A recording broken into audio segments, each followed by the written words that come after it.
I'd say some of the highlights of the school that we're in is it really has solid structure in terms of building their faith. They're a catechism type of school, so you have to answer the question. They're very biblical about those answers, about where the world came from and who you are as a person and who God is. I think having that solid structure is really important. It backs up what we as parents teach them at home.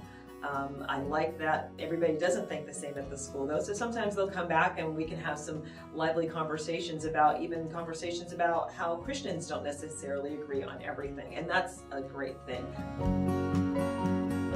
I would say that academically our school is really good on high expectations, that you can do this. One of the things our school emphasizes is the oral tradition, being able to get up in front of a group of people and speak.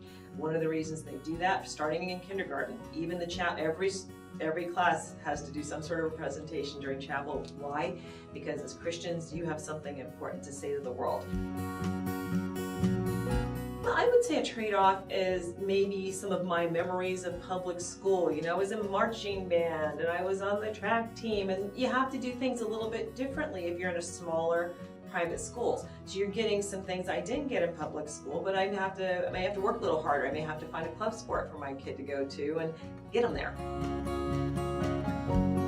The opportunity for people in Arizona is so much more expansive in terms of being able to make a choice that isn't limited just by your zip code and isn't limited by your family's income. And I think that's freedom for parents and to make the right choice for their kids. So Arizona has something marvelous going on here, and it's my prayer that, you know, for generations to come, that parents will continue to have an opportunity to make the best choice for their kid, as well as just know that their kid is getting a really solid education. I hope that the scores for Arizona are just become the best in the whole country because of this.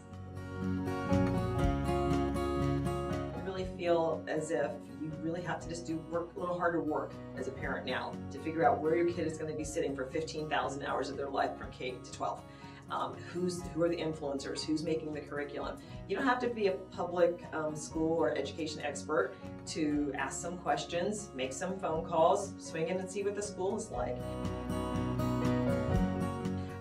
One of the things at my kids' school that I noticed pretty early on, because it's K to 12, is I pulled up to pick up my kid, and he's a talker.